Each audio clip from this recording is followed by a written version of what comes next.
আলাম নাশরাহ লাকা সাদরাক ওয়া ওয়াদা'না আনকা উযরাক আল্লাযী আনকাযা যাহরাক ওয়া রাফা'না লাকা যিকরাক।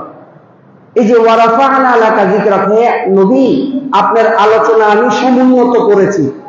জিবরাইল আলাইহিস সালাম একদিন নবীজিরে জিজ্ঞাসা করেন, কি বলেন, নবীজির কাছে ওহী নিয়ে জিবরাইল আসতো কিনা ভাই? জিবরাইল আলাইহিস সালাম একদিন নবীজিকে জিজ্ঞাসা করলেন, ইয়া রাসূলুল্লাহ, আপনি কি জানেন ওয়া রাফা'না লাকা যিকরা, আল্লাহ আপনার নাম কিভাবে সমুন্নত করেছেন? তিনি বলেন, আল্লাহ ভালো জানেন। তখন বলেছেন, ইজা যুকিরতা মাই, আল্লাহ তাআলা বলেন, যখন আমার নাম উচ্চারিত হয় সাথে সাথে তোমার নামও উচ্চারিত হয়, এই জন্য তোমার নামকে আমি উচ্চারিত করেছি। সুবহানাল্লাহ।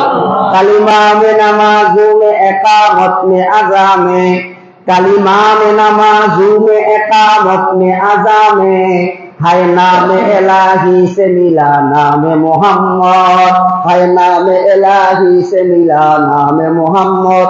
কালিমার মধ্যে আল্লাহর নামের পরে মোহাম্মদের নাম আছে কিনা? লা ইলাহা ইল্লাল্লাহ মুহাম্মাদুর। ভাই রাগ করতেছেন? আমার আলোচনা ভালো লাগতেছে না, একটু শুনেন।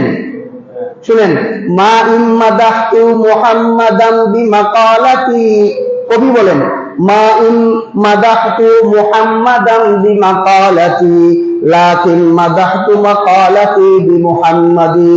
কবি বলেন, আমি আমার কবিতার মাধ্যমে, আমি আমার বক্তব্য এবং প্রবন্ধের মাধ্যমে মুহাম্মদের প্রশংসা করতেছি না, বরং ওয়ালাকিন মাদাহতু মাকালাতি বিমুহাম্মাদি, বরঞ্চ আমি আমার আলোচনার মাধ্যমে মুহাম্মদের প্রশংসা করে আমার আলোচনাকে প্রশংসিত করতেছি। সুবহানাল্লাহ।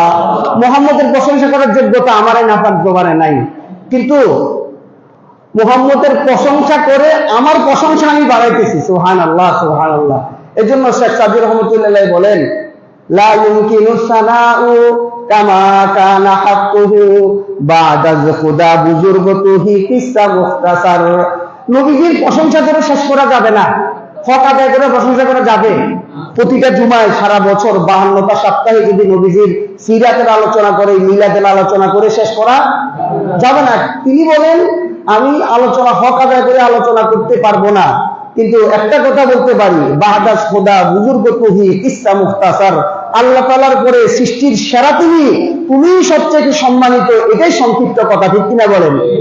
হ্যাঁ, আল্লাহ